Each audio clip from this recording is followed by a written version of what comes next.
the chair, right? Yeah, thank you. All set. Good morning.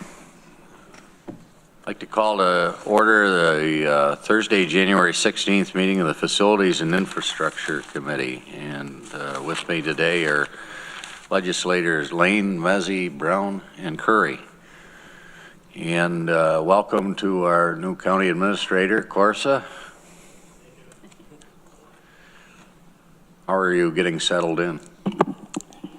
It's good and fun. Yeah, Very good. Thank you. We've got an agenda in front of us here and been asked to add an item. We'll put it between number 6 and number 7 for the Highway Department for a capital payment summary report. Is that all right? Okay. Let's go to public comment. I've got a blue form here that was given to me, and got Amanda Kirchgeshner, and I don't think I need to go through the rules. She has spoken to us several times. If you want to add 3 more minutes to your meeting, sure. No, I can be respectful and not yell. I'm just here this morning to talk about the code blue sheltering, which would fall under the purview of facilities, as it seems. Just be really mindful moving forward. I mean, any dollar you spend is a tax dollar on this, and it's really not meeting the need as it stands. So I understand that anything that you develop over on Cherry Street would be temporary. I would strongly encourage you to look for places outside the city of Ithaca for temporary sheltering. I think it might be more economical and actually better for the people staying at the shelter. One thing I'm observing are people they have THA funded code blue hotel rooms, but they're staying at the shelter when their behavior is particularly egregious and they know that they will get consequences at their hotels. So I don't know if those people are being counted twice in the numbers, but it's just something I am observing. So when people are behaving badly, they go stay at code blue, which is really detrimental to the people who have to be at code blue. They have hotel rooms that they could be in. They just don't want to follow the rules. So something to think about. I've also noticed we're building a huge county facility over here. It's $30 million, something to this effect. It's a lot of resources that could actually be applied at improving and updating buildings that already exist. I saw that green tax credits or something is on the agenda. Something that we really need to think about, maybe have a come to Jesus moment, if you will, about is that green infrastructure really does poorly in cold weather climates by and large. I mean, I know that there are geothermal methods that can work. I know that Cornell's journeying to the center of the earth. I don't know if they've made it yet in order to do their geothermal project, but it's very, very expensive to do it in a meaningful way. Just look at what happened with the TCAT bus fleet. You know, the buses aren't quite buildings, but they have buses sitting there that they can't get repaired because that infrastructure isn't in place. So be mindful about green investment. It's kind of a pie in the sky. Sure, sounds great. I'm sure the children who are artisanally mining it in Africa are glad to support our green economy, but it's something we might want to think about. The downside of fossil fuels is also the plus side. It's a unionized industry and the people get paid well and they're not typically exploited in the industry. So thanks for listening and have an awesome day.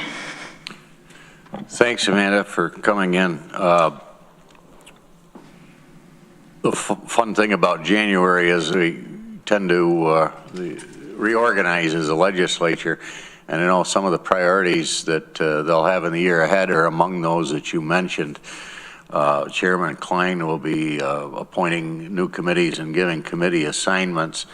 And I'm not exactly sure where we're going to end up with the downtown facilities, but the legislature did move forward to last month to hire an architect and come up with the conceptual drawings. And I'm not sure what that timeline looks like at this point in time, but it will be on the list to consider what those options are. We'll be having a report here in just a few minutes from the Department of Planning and Sustainability on the Green Fleet credits. And I know the shelter is also at the top of the list, and I don't know if that's underneath Human Services at this point or which committee that'll be falling under. You've been handling that, the shelters moving forward on Cherry Street and long-term for the Code Blue. It'll likely cross over multiple committees. So, It'll likely cross over multiple committees because of the programmatic aspect and then also the facilities aspect. but we will keep those thoughts in mind. So thank you for coming in this morning, Amanda. Are there any other public comments that you're aware of? And I don't see any online either. So, okay, thank you. Chair's report, I think we've covered it. And move on, County Administrator Corsa is with us this morning. We don't have any report this morning. Thank you. Okay, thank you, of course. And let's move on to Department of Planning and Sustainability. Terry Carroll's with us this morning, and we've got a revised authorization that'll be coming up. And why don't you give us a briefing on the items here? Yeah, so the resolution is to accept a little over $1.7 million in funding from the federal government as a result of projects that were completed actually in 2023. So they include the purchase of electric vehicles and plug-in hybrid vehicles, as well as the geothermal system that was installed at the the Facilities Department and the Highway Department. So this is a result of the Infrastructure Act. These are clean energy tax credits that were previously only available to businesses, but there's something called elective pay or direct pay. It was made available to nonprofits and municipalities, so tax-exempt entities. So you complete the project as we did in 2023, and then the following tax year, you can apply for those credits. And so we completed this in 2024. We submitted the tax return, so to speak, in November of 2024, and we're now awaiting the check. But best practices, as told to me by finance, was to have this resolution in at the time when we put in that tax credit. So we're a little delayed, but we're doing it now. So to be clear, we haven't received this funding yet, but we do anticipate receiving it as a check, hopefully in the next 60 days or so. To reimburse for expenses that have already been made in 2023, 2024? It's not so much a reimbursement. It's credit. Almost more like a credit. Yeah, exactly. And so some of the funding it's been earmarked to go back into these accounts. So some of it will be utilized to fund the next round of the green facilities project. So the boiler at the Human Services building, that's going to be using a portion of these funds when they're returned. Vehicle purchases, vehicle leases, that same side of thing. We'll be funding the next round of them with some of the funding that's being returned from these rebates. Okay. Why don't we get to the resolution on the floor, and we'll see if the committee has any questions or follow-up. Resolution ID number 13026, authorization to accept 2024 Inflation Reduction Act clean energy tax credits for green fleet and green facilities capital programs. Is there a motion? Moved by Mike, second by Susan. Questions or comments? Greg? Yeah, thanks. This seems like a good thing. This is all planned money though too, right? This is all factored into, this is no newfound money. This is in our capital program already? Yes, to an extent. It kind of broaches into the next phase 2 kind of updates, but some of the funding has been allocated. Some of it is set to sit in that account until it's utilized. Okay. Let me make note here before I go on to the next comments. This is a corrected resolution, and a second correction was made just ahead of the meeting, reversing the numbers under revenues. Mike? Sorry, you want me to talk about this? Okay. Terry, we're hearing nationwide that consumers are not thrilled about EVs. They're buying hybrids because they don't require the long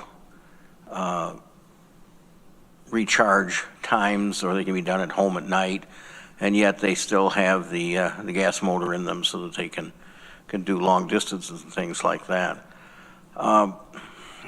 Is it still a good idea for us to be looking directly at the solely electric vehicles, or should we be looking at more at the hybrids? So we do purchase both. We purchase both electric vehicles and plug-in hybrid vehicles. You know, we typically see the vehicles that are driven by county employees in the service of the county fleet driving under 50 miles a day and often under 20, 30 miles a day.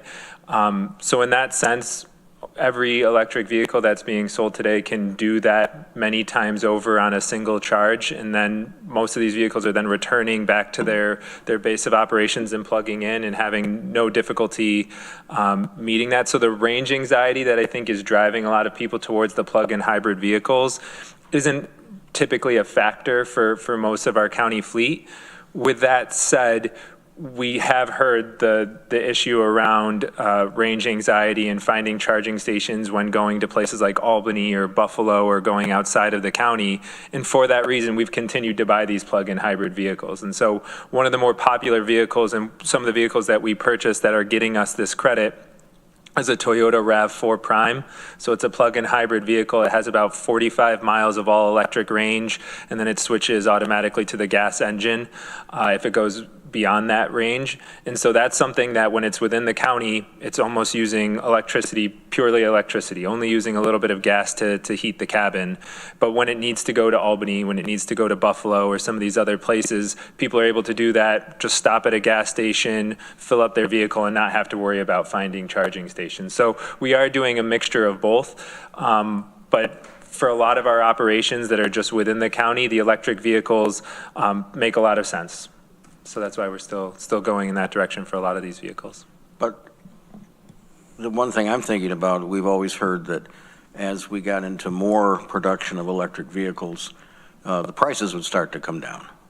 But if people aren't buying them, the total electric, I wonder whether we're going to be stuck with still very, very expensive electric vehicles. So to be clear, last year was the highest amount of electric vehicles ever sold. So electric vehicle sales are not declining. Contrary to popular belief, they are not declining.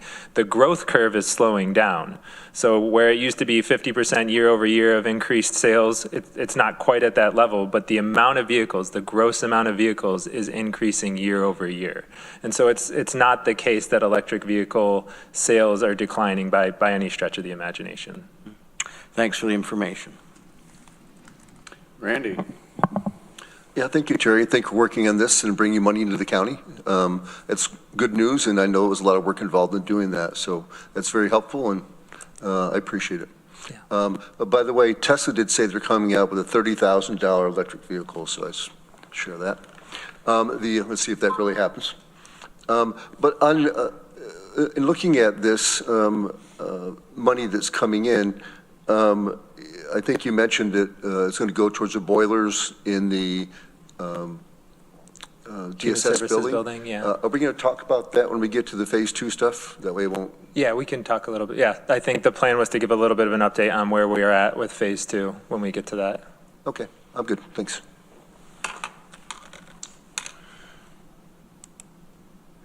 Norma. If I could I just want to follow up on Greg's question too. It is unusual to see budgets coming forward for capital because we generally don't budget for capital. So that might be why this is kind of a question mark in your head, because these are things that we don't normally see. I think that the finance department is trying to kind of more and more button some of these things up and realize these expenses and revenues. Why don't we go ahead and vote on the resolution, and then Terry, I think you probably have a little bit more on phase 2. Okay. Any further discussion or questions to the resolution? If not, we're all here, all in favor. Are there any opposed? Motion carries. Of course, that's probably one of the things they'll be briefing you on soon are the green facilities projects and so on. We started with a fairly ambitious, I believe, 3-point program a couple years back and have had to delay some of that implementation based on the costs in phase 1. But Terry's with us today to talk a little bit about what our options are for phase 2, which includes some of the more urgent projects that are out there that could be funded under the similar financing. So, Yeah, I appreciate that. Terry, if you want to Yeah. tell us So your we can- thoughts on phase 2. Yeah, we can jump into phase 2, and I think Arel's going to jump in. So first, starting with a little bit of a disappointment. So we had applied last year for $2 million through the consolidated funding application. Although we still haven't received official word from the state government, the winners were announced on their website, and we were not amongst them. So we will not be receiving $2 million to help fund the geothermal system at the Department of Emergency Response. We're currently discussing, and we actually have a meeting scheduled with Norma and Corsa at the end of this month to think about how we might still be able to move forward with that project, possibly using some of this Inflation Reduction Act funding. But I did want to share that news that unfortunately we did not receive those $2 million. Moving ahead with the phase 2, my understanding, and maybe I'll turn it to you, Arel, to talk about the notice to proceed. Yeah, so we issued notice to proceed on Friday of last week to move forward with the boiler replacement at the Human Services Building and the solar canopy at the Health Department. There were a few other projects that had been proposed as part of phase 2, but as we explained, I think in previous committee meetings last year, that we were moving forward at least these two and holding off at least geothermal to see if we got this grant funding, or as Terry explained, we're going to be meeting later this month to see whether we want to move forward with that one. So those two projects, the boilers and the solar canopy, are moving forward. We're scheduled to be meeting very soon, either next week or the following, with Johnson Controls to set up the schedule. So they're prepared. Of the two, the most critical, obviously I've mentioned before, is the boiler replacement. Those boilers, or at least the two that we're looking at replacing, are original to the building, built in '97. And so we're looking at replacing those with high efficiency condensing boilers. I think we explained last year that we looked at different options. It's not the one that we really wanted, but geothermal was what we were looking for. There was just not enough real estate to do that, and it required a lot more expenditures to retrofit the building for piping and such. So we held off and moving forward with just higher efficiency condensing boilers, which will save money and help us to better reach our goals. Thanks, Earl. Randy. How high is high efficiency these days for a boiler? We're in the 90s, upper 90s. Wow, that's great. It's come a long way. Yeah, the ones that we have originally, I think, were in the low 80s, but as old as they are, we're probably down in the 70s or lower. Mike. Don't want to beat a dead horse here, but that's really sad news about not getting that grant for the geothermal. We got a similar issue coming along that Norma's advised us about with the at the airport that we're going to need to look at geothermal. Do we need to relook at this and see if there's any way to combine these for the fire station and the emergency response center, so we could maybe do one system instead of two? I know that Norma has brought up something similar before. I don't know what the airport's opinion on that is, but the location of CFR as it stands right now and Dewar, as it stands right now, would be compatible. The location that they've specified for their new building, I think this was asked at a previous committee meeting, where they're planning on putting the new building would be much too far to try and combine them. So if they were to remain in place, it's a possibility, but with the decision to go with the new location for their building, it's an impossibility, unfortunately.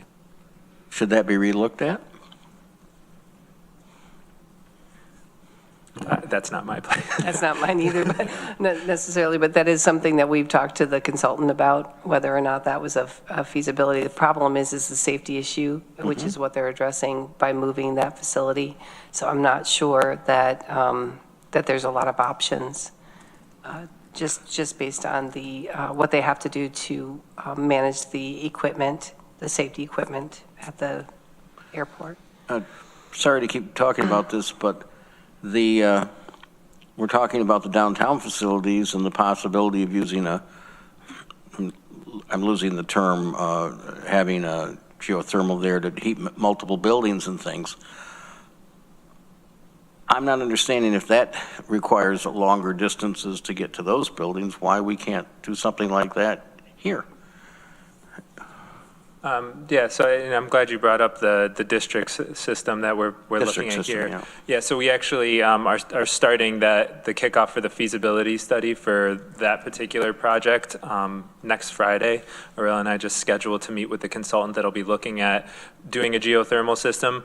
The relative distance between the buildings within this block, it's well under a quarter mile, it's 100 yards in some cases. The location that they're looking at for the new crash fire rescue compared to where Dewar is well over a half mile, if not closer to a mile. And so that's the distances that we're kind of contending with up there. Whereas here, the much shorter distance makes it a little bit easier. I mean, we already have a miniature district system, with this building connected over across to the old jail. So reaching over to, where the presumptive center of government building isn't that much further of a distance to try and interconnect in terms of district systems. Thank you. Randy? Mike, I have similar concerns. That's a big project. It's over $20 million up there to build a fire station, basically is what it is. And I didn't realize it was that far away. So I think it would be helpful for me, because I've never looked at where the vacant building is up there now, as well as the whole area. I'd like to visit that before we move forward. I know that when they presented this project, they went through a lot of processes to get the cost down so that it could be fully funded, pretty much, close to fully funded. Now we're saying it's not going to be fully funded if we want to go with geothermal, another $1.7 million or something like that. If I read your memo correctly, remember what I read. So I think it'd be good to go up there and just kind of meet with them, show us how the layout, how are things working, and to see how we're going to come up with the other additional funds that we're going to need for this project to see the viability of that. So, Aurel? Yeah, so the new facility, ARF and SRE, is actually just behind the public safety building.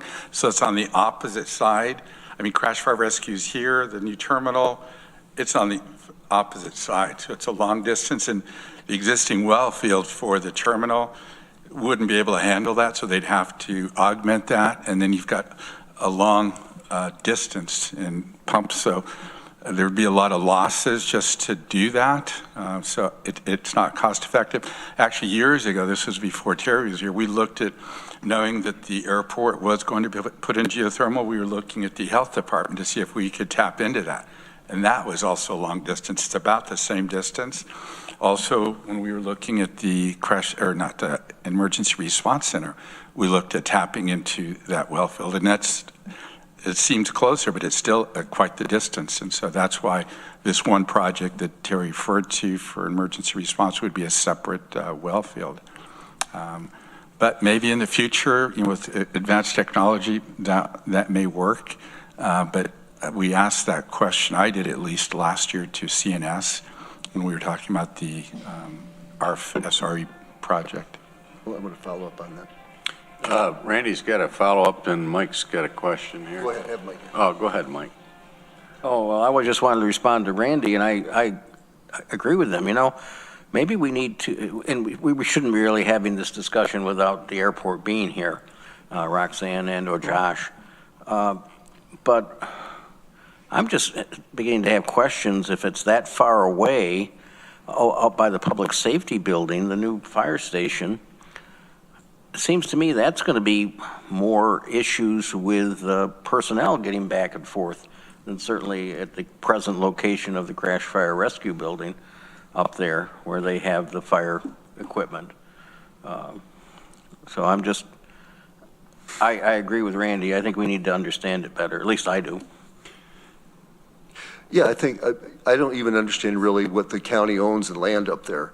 And as we're looking at doing a project at the public safety building as well, is there a reason to tie those things together? I have no idea. With geothermal, right? Well, I can talk to that because actually 3 years ago, or maybe 4, when the airport started talking about this project, knowing where it was going to be located, and there were discussions in the Public Safety Committee and some in this committee about the public safety building, the big project. I approached Airport CNS, and we were looking at an option to do that, because that is right in our backyard, to tie into a well field and to do both. But the public safety got stalled, and so the airport had to move forward with their project, and so we couldn't hold them up, because one of the options was that we could have also co-located, like the sheriff's, the civil and road patrol in that facility, and really worked on making the additional space for programming in the public safety building. So yeah, I take any opportunity to take advantage of other projects and do geothermal, but they had to move forward, and the public safety building project has been, delayed now another 3-4 years. So at this point, they've had to move forward, but that would be an ideal situation where we could tap into, should they go geothermal, which is what they're looking at now, we could tap into that well field. Thanks, Earl. Greg? Wasn't there FAA funding issues with co-location of public safety and crash fire and rescue? Well, I know that they were looking at all of that, and there was the ability to do on the, as I said, Civil and Road Patrol and Sheriff's Administration do that, and we would have saved in a lot of those, the site development costs, all of that, and it wouldn't have been fully funded for at least the Sheriff's Department portion of it, but a lot of those upfront costs, site development, utilities, all of that, there were savings there, but, they were on a different schedule than we were. So as we're looking at the crash fire and rescue geothermal field, we planning to tap into that in future projects? I mean, currently their budget is just to, provide the needed, load capacity for their building. And to add on to that in the future, there's really no savings? The savings would be if we were to overbuild it up front? Well, you can still add to it, but yeah, the ideal would be to build it up front. I mean, the savings will come from you not having to bring the driller out there again Right. to re-drill the well field. You're not having to plan it all out once again and do the site development and everything. You're just doing it once. So load in and load out costs. Yeah. Well, I've heard a few questions, regarding that project, as well as what we might be able to do in the broader complex up there. And the chairman will be appointing a new Facilities and Infrastructure Committee Tuesday night, and my suggestion would be, however that committee gets constituted, that one of the goals, at least, or areas of topic early on would be to revisit the airport, and also consider part of this as part of the long-term capital program, and see how we could integrate the two. So if you'll help me with that, Corsa, and we'll return to it next month, or ask that the committee return to it. Anything further on phase 2? No, I think we're excited to get started. The boilers at Human Services Building, as Irel said, will be probably the first thing to kick off, but I know that Johnson Controls is already starting to line up the contractors for the solar and building the solar canopy. That's going to go over where the health department parks their fleet currently. So we're hoping to get that, started in the springtime and hopefully operational by summer, early fall. So excited to see those things kick off. Thanks, Terry. Thanks, Randy. Arel. Anything further, Randy? Yeah, I just want to add and let Corson know that this project initially wasn't going to cost as much as it did, but because of COVID and all the delays, phase one was supposed to cost someplace around 8 million, ended up costing more like 12, I think. And so phase two has been delayed. It would have, but because of cost, it got delayed. So I just wanted to share that with you. So. Thank you. All right, thank you. Let's move on. Jeff Smith is with us. We'll go to the Highway Department, and I don't know if we hadn't expected a formal report, but we do have a capital payment summary report 13031. And maybe while we have Jeff with us, there are a couple of budget adjustments that are on the agenda for information purposes only. I don't know if there's an update there. Good morning, Jeff. Good morning, everyone. Yeah, I have what you mentioned prior. If there are any questions, please let me know. Or if you see something after the fact and want to reach out, that's fine as well. What you're seeing here are a lot of year-end balance transfers to make all the various line items in the budget whole. In the capital payment summary report, basically is Fall Creek Bridge rehabilitation. Yeah, correct. Any questions for Jeff on that item? Hi, Jeff. So just so I understand your budget transfer adjustment transfer request form. So basically, I'm looking at, I'm not sure which one it is, but it's you're taking money from books and highway materials of about $1,500 because you didn't spend that money, and you're applying it to these other accounts because to balance them because maybe they were overspent. Is that the theory? Yeah, exactly. Okay. No, I appreciate you doing these adjustments. They need to be done, and so are all these types of adjustments put in our software? Mm-hmm. Okay. Yeah, the financial. I want to make sure of that before I answer, but generally that's where they fall into. So is this something that your people in your finance department do, or is this something you provide to our finance department and then they make these changes? How does that work? We submit these ourselves. We are ahead of schedule this year. A lot of times these are done like in the 13th month. We're in a position where we're able to get these done this month rather than be delayed. Great, thank you. A lot of this happens at year end, and there's up to a certain amount that the departments can transfer and do adjustments on at certain times, but tend to be smaller numbers in the scope of things. I learned something today. Any further questions for Jeff? Mike? Hi, Jeff. How's our salt supply doing? Our salt supply is doing well. We're taking deliveries. Deliveries have been on time and very active. We had 3 trucks waiting for our gate to open this morning. Okay, well, we're using more, obviously, this year than we have the last couple of years. I'm For guessing. sure.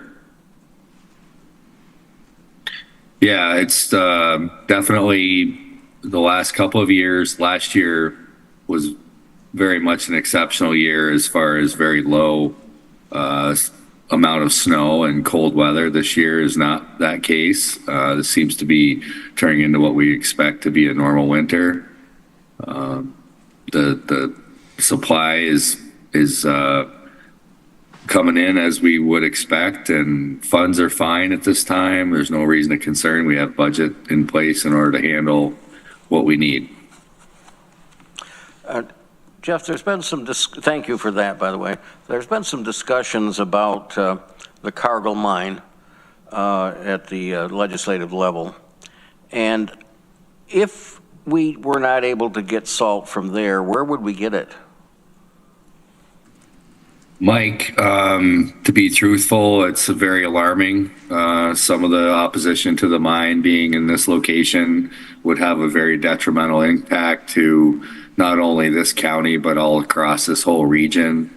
I don't know all the background and the reasoning for the opposition, but I think that before we do anything, we should really consider the impact to winter safety and travel, and what that would do, and the cost effectiveness. I do know, and this has been recent over the last maybe 3 days, there's a competitor of Cargill, which I'm not going to name, but they were low bid on OGS contracts across the state.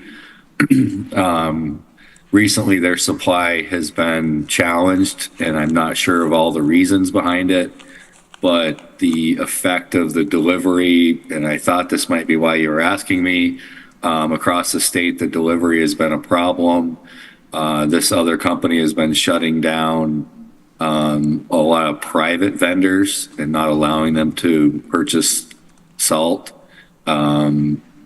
causing some great alarms as far as if the impact keeps growing, whether they'll be able to continue to supply the other vendors that were awarded under the OGS contract, the municipal vendors. It is a growing concern. It's pretty new. Not sure where it's going to end up, but what I'm saying is that is another supplier in the New York area, and they're having trouble supplying, and I have not heard anything similar from our local Cargill mine. So it would be a lot more expensive and longer haul for us to get that salt? Yeah, at a minimum, that would be the concern, yeah. Yeah. Okay. I just wanted that as background. Thank you. I'm not asking to direct your work, but I would maybe suggest that you course a Norma. I'm not asking to direct your work, but I would maybe suggest that you course a Norma, whatever the combination of the team is, maybe be prepared to answer that question of what would the impact be either to our 2026 budget or beyond, what some of the options might be, because I'm sure other legislators will want to have that information as part of that discussion. I just get a sense, Mike. Yeah, that's a good point, Greg.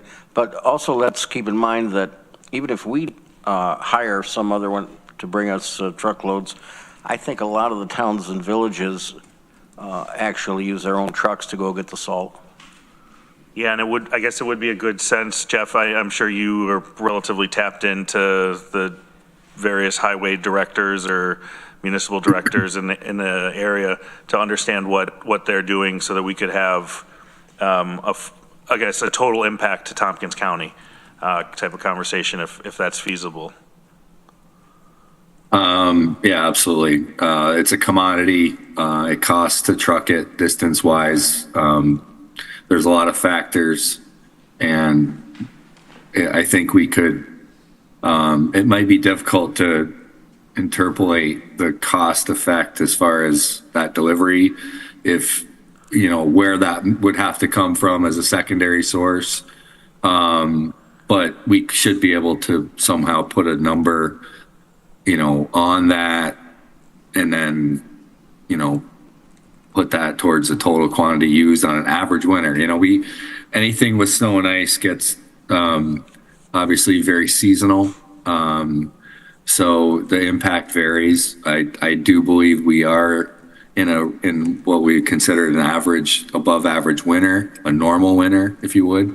Last year was a very open winter, we still used a fair amount of salt, but I guess my point of that is the variable, but we do have records dating back 10 years. We can do average use of salt and try and get those, somewhat of a handle on it, on an impact as you're discussing, and certainly could provide that. And I guess the last question, we have a little bit of a stockpile, right? So like when we end a season, it's our goal to have some salt left to start the next season, or do we clear the salt barn out to empty? Or does it depend? It varies. It's a moving target, but we do generally have salt in our salt barn on a around the year. Every month of the year we have some quantity that gets into the requirements of the state contract and the need to buy 70% of what you order and up to 120%. They promise that same quantity depending on the winter and how we manage that quantity. We can hold about 2,500 to 3,000 tons of salt in our salt shed.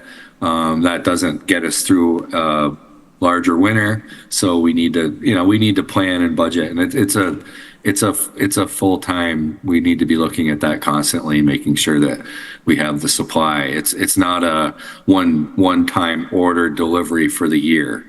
It's a managing thing, and the price does de-escalate through the year because of fuel costs and things like that. All right, thanks for the background, Jeff. Thanks, Jeff. Thank you. Anything further for highway? Well, Happy New Year, and we'll be in touch with you. Happy New Year. Okay, thanks, Jeff. Item 7, is there anything downtown facilities today? Yeah, a couple things. We just had a meeting, but one thing that was decided is that we are not going to be using the Quebec building for the code blue shelter next year. So a solution has to come forward, and Aurel let us know that if we decide to use the building on Cherry Street temporarily and for the next code blue season, he's going to have to get to work on that by July 1st to make it open by then. So it's, but there's other solutions there that are being discussed, but we have until then to figure that out. We may not need to do that. So I wanted to share that. The other thing that was discussed was that we have 7,000 square feet available in the mental health building that's empty. I'd like to arrange a course, if we get a tour of that maybe, to look at that space with Aurel and maybe some of the departments that may or may not be interested in temporarily moving there, to open up space for other projects that we want to do around here, because there are some departments that are pretty tight and need space right now. We also discussed that it may be for the annex building over here where the Board of Elections IT are, that IT could move more than once. So that's been a change in discussion. But also the reason that came up is because our goal for this year is to take down and these two buildings that are over here now and that also we do not want to be building a new building with Annex C still in place because of the dust and vibration and just the confusion and workspace. And also it would hamper the design of the new building if we do that. So those are discussions that were happening there. And it's my understanding that we will continue to have a downtown facilities special committee in 2025. How those meetings are arranged or has not been decided. Good to hear the update. Mike. I sent out an email last night after the TC3 board meeting. The foundation, TC3 Foundation owns the old Savings Bank building, which is the Extension Center in Ithaca. And the utilization by the college of some of the space in there because of the lack of demand for classes has actually reduced. And they basically are clearing out almost two floors to continue to rent out in that building. So I just wanted to bring it to the attention of the county that there could be lease space in that building available if we need to do that. Is it the old Citizens Building, or? Yes. Okay. I was facilities manager of that building, by the way, so I know it well. I forgot which floors it is. I think it's 5 and 6 or 4 and 6, but Just a block down the street from the courthouse. So, thanks. Good information, Mike. Yeah, thank you for sharing that with us. I thought it was interesting to hear last night. Yeah, very much so. Greg? Yeah, Mike, on that topic, has there been any more discussion or anything that can be shared publicly about the residence hall facilities up at TC3? Because I know they've sort of consolidated their efforts sort of closer to the lower campus, and they have those 3 nice buildings up on the hill. There's nothing new that I can tell you, other than the foundation was scheduled to have a meeting this week, but because of the unfortunate death of their chair, that meeting was canceled. And I do know that they've had tours with the bondholders' representatives looking at what's been going on. The bonds are up to date as far as the interest payments are made, they told us last night. That's great. Yeah. Because that was a big lift, I'm sure. Thanks for the update. I think probably when they have another foundation meeting, there'll be more information. Thank you.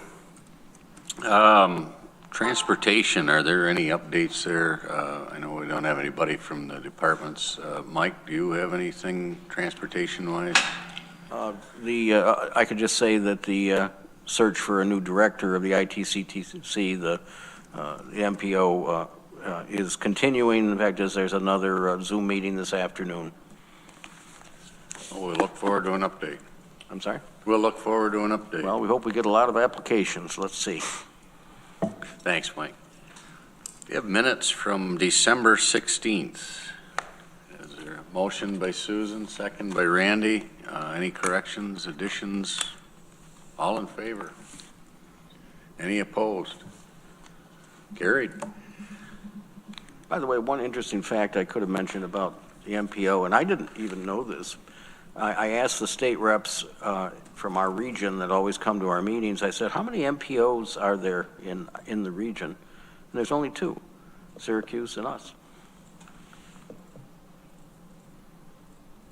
Well, at least we don't have a, big overpass to tear down, like Syracuse does. Yeah, well, that's maybe one of the reasons we don't get a whole lot of money. Might well be. Well, I know that some of the other committees pride themselves on being the best, but I want to just thank everybody for the past year here while I've chaired the committee. It's been a great committee to work with, and a lot of good information that's gone through, and look forward to working with everybody next year, and we'll see what Chairman Klein's expectations are next year, or this year, next week. Are you following me? Yeah. Yep. It's coming. Are there any other items to be brought up today? If not, shall we adjourn? Thank you, Lee, for all you've done as chair. Thank you. Appreciate it.